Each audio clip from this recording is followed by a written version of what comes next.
अभ्यास 1 कक्षा 8 का पढ़ने वाले हैं। इसमें प्रश्न 1 दिया है कि निम्नांकित कथनों में सत्य या असत्य बताइए। तो आपको ये सत्य असत्य बताना है कि कौन सत्य है असत्य है। तो इसमें करना क्या होगा, जैसे पहला सवाल दिया है तो हमें बताना है जब इन दोनों को हम ऐड करेंगे तो बराबर ये आना चाहिए। अगर ये दोनों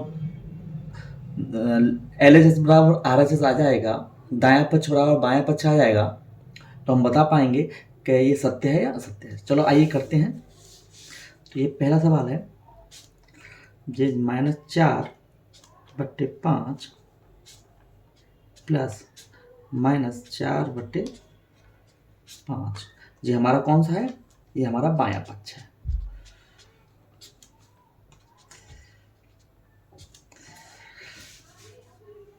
जोड़िए, इसमें आधार हमारा समान है तो हम आधार समान है तो उसको एक बार ही लिख देते हैं। तो जो -4/5, अब प्लस का गुणा माइनस में होगा, ये कोष्टक के बाहर है तो प्लस का गुणा माइनस हो जाएगा तो माइनस बनता है। तो ये भी 4/5 हो जाएगा। अब इन दोनों को जोड़ लीजिए एक बार। अगर हमारा आधा समान है तो इसे एक बार लिख लीजिए। ऊपर -4 है, ये -4 और माइनस माइनस दोनों को जोड़ देते हैं तो 4 4 8, तो -8/5, ये हमारा उत्तर आ गया। अब आपका दायां पक्ष जो है, आप देख रहे हैं यहाँ पे -8/5 है, तो दायां पक्ष बराबर बायां पक्ष आ गया, तो इसका मतलब ये हमारा सत्य है।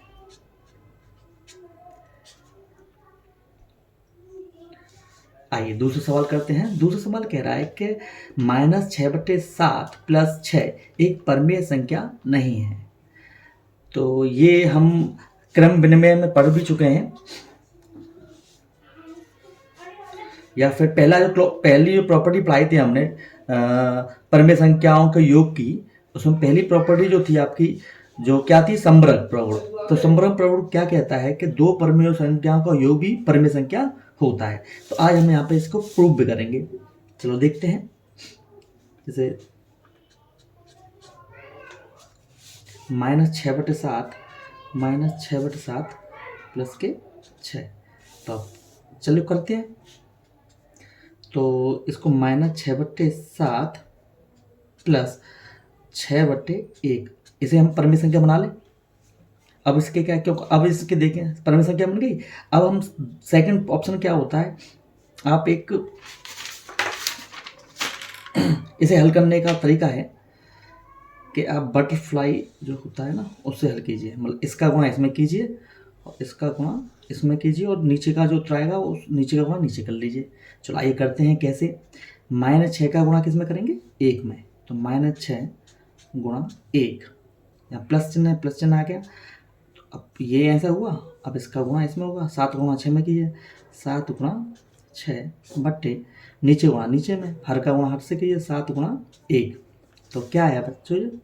तो 6 × 6, लेकिन माइनस है इसलिए -6 आएगा, प्लस 7 × 42 बटे 7 × 7। तो अब ये कितना आया? -6 और प्लस के 42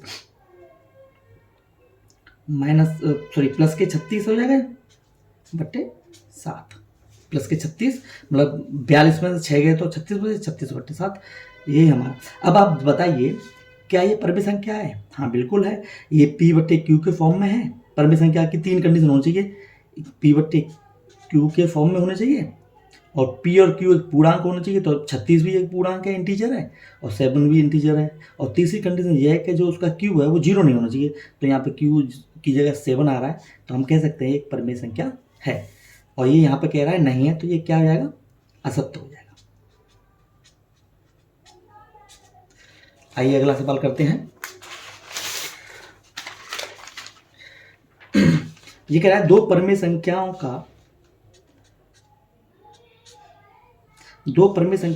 के जोड़ने का क्रम बदलने पर योगफल वही रहता है। तो आपकी क्लोजर प्रॉपर्टी है, जिसे हम समग्र प्रॉपर्टी कहते हैं कि दो परमेय संख्याओं का योग भी परमेय संख्या होता है। क्रम विनिमय प्रगुण है। इसमें क्या कहता है कि दो परमेय संख्याओं को जोड़ें, जैसे मान लो 1/2 प्लस 3/4, अगर इनके क्रम बदलते हैं, मतलब ये आगे हो जाए या पीछे हो जाए, जैसे 3/4 पीछे वाली आगे आ जाए, तो वो योगफल समान होता है। हाँ बिल्कुल समान होता है भाई। अब तुम मान लीजिए एक में 2 को जोड़ दो तो बराबर 2 + 1 ही तो होगा, 2 1 3, और 2 में 1 जोड़ दो तो भी 3 हो गया, तो समान होगा नहीं होगा? हाँ होगा। अब आप कहेंगे सर इसमें प्रमेय 3 क्या प्रमेय संख्या है? हाँ बिल्कुल है भाई, 3/1 कह दो इसको, ये भी 3/1, तो 3/1 प्रमेय संख्या होगी। 3 और 1 3 कंडीशन होनी चाहिए इसके लिए, एक तो बट्टे में होना चाहिए और इनके जो मान है पूर्णांक होना चाहिए, ये पूर्णांक है, इंटीजर्स हैं। और क्यू जो एक जे है, क्यू जो है हर है जो है वो हमारा क्या नहीं होना चाहिए, वो जीरो नहीं होना चाहिए। हाँ यहाँ जीरो नहीं है, यहाँ पे 1 है, तो हम कह सकते हैं ये प्रमेय संख्या है। तो ये सही है, सत्य है। अगला है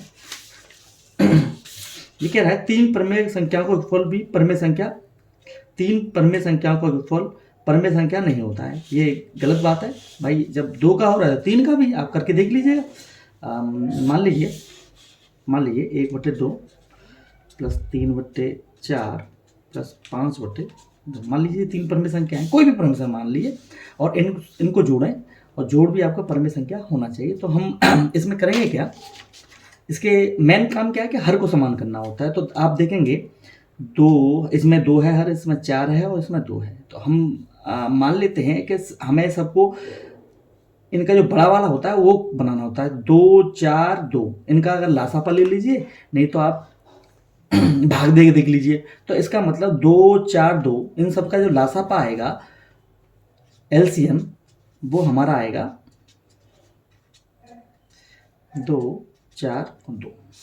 करिए आप, 2 1 2, 2 2 4, 2 1 2, फिर 2 लिए 1, 2 1 2 और 1 है, तो 2 2 4। तो इन सबका जो लासापा आया वो कितना आया हमारा? 4 आया। इसका मतलब इस सब भिन्न जो प्रमेय संख्या है इसको हमें लासापा की फॉर्म में बनाना है।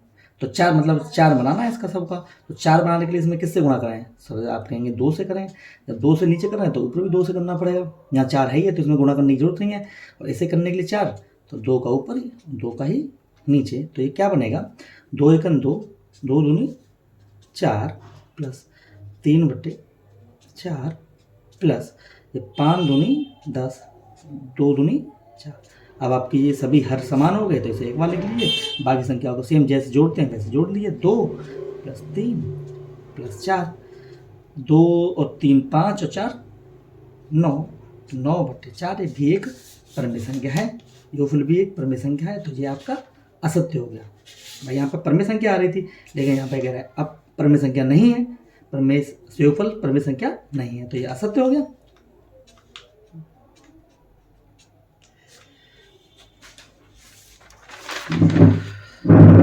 प्रश्न नंबर दूसरा है, ये क्या कह रहा है? निम्नांकित प्रमेय संख्याओं को जोड़कर बताइए कि योगफल प्रमेय संख्या है अथवा नहीं है। तो चलो करते हैं, जैसे इसमें इसको जोड़ना है हमें, तो ये -3/4 + 3। अब जब इसको हम हल करेंगे तो हमें ये प्रमेय संख्या में लिखना पड़ेगा। तो प्रमेय संख्या में लिखने के लिए हमें 3/1 कर दें। तो अब इसको कैसे हल करेंगे? अब इसमें देखो आप कर लीजिए, इसको करने का तरीका है -3/4, एक दूसरा तरीका समझिए इसका, प्लस 3/1। तो अब क्या करेंगे, इस 4 का गुणा करिए इसमें 3 में, और जो संख्या आ रही है उसमें से भाई यहाँ पे क्या है माइनस, घटा दीजिए। तो क्या हुआ, 4 का गुणा 3 में, 4 3 12, 12 में से कितना घटा देंगे? -3। तो आपका आया 9, 9 नीचे क्या है 4। तो इसका ये 9/4 भी एक प्रमेय संख्या है, तो ये प्रमेय संख्या है।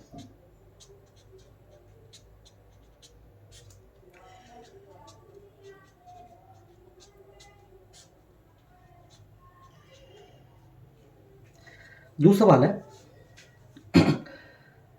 -1 प्लस -2/3। आपको ये हल करना है, तो कैसे करेंगे?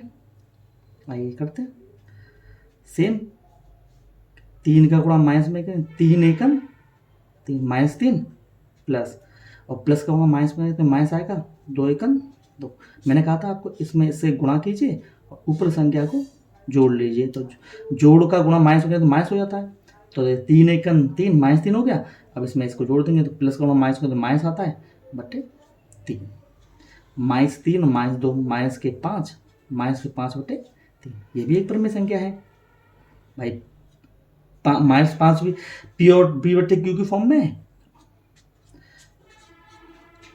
पी और क्यू एक इंटीजर है, इंटीजर मतलब पूर्णांक है, -5 भी एक पूर्णांक है और 3 भी एक पूर्णांक है, और क्यू जो हर है वो हमारा क्या नहीं होना चाहिए, 0 नहीं होना चाहिए। तो यहाँ पे आपका 3 आ रहा है, 0 नहीं है, इसलिए ये परिमेय संख्या है, परिमेय संख्या है। आइए अगला सवाल करते हैं। अगला सवाल कह रहा है दोनों पक्षों को हल करके सत्यापित कीजिए। अब आपको दाएं पक्ष और बाएं पक्ष दोनों को हल करना है और बताना है कि ये सही है या गलत है। चलो करते हैं सत्यापित। तो इसमें क्या रखा है, -5/8 प्लस का गुणा माइनस में करेंगे तो ये माइनस बनेगा भाई, प्लस का गुणा माइनस में करेंगे माइनस आता है, 9/13। इसको हल करने का तरीका है, जो अभी आप बटरफ्लाई बताया था कि 5 का गुणा 13 में कीजिए, 8 का गुणा 9 में कीजिए, तो 13 पंजे भाई कर लीजिए गुणा, -5 गुणा 13 और इसका गुणा इसमें कीजिए, माइनस के यहाँ पे माइनस है ना, तो 8 गुणा 9 हो जाएगा बट्टे नीचे का गुणा नीचे कर लीजिए, तो 8 गुणा 13। तो ये आपका जो उत्तर आएगा वो चेक करते हैं। 5 15, 5 एकम 5 और 1 6, 13 पंजे 65 और 9 8 72 बट्टे 13 8 3 24 और 8 एकम 8 और 2 10, 13 104। तो माइनस के 65 माइनस के 72 कितना होता है, 5 और 2 7 और 7 और 6 12 13, सॉरी माइनस का भाई माइनस है, माइनस आया, माइनस का 137 बट्टे 104। सेम हम इसको भी हल्के करके देंगे। अब सेम ही तो देखिए रहा भाई, आप चिन्ह तो बदल रहे हैं, तो इसे कौन सा प्रगुण कहते हैं परिमेय संख्या का, क्रम विनिमय प्रगुण होता है, तो ये क्रम विनिमय प्रगुण है। आप इसको हल करेंगे तो यही आएगा, हल कर लीजिए भाई, सेम ही तो है। चलो करते हैं। तो 9 8 72 प्लस का माइनस में माइनस हो जाएगा, 13 पंजे 65 बट्टे 13 104 और 72 और 65 कितना होता है, तो ये आएगा माइनस के 137 बट्टे 104। तो दोनों ये पक्ष बराबर हुए, तो हम कहते हैं ये सत्य है। अब इस सवाल को अपने आप से लगाइए।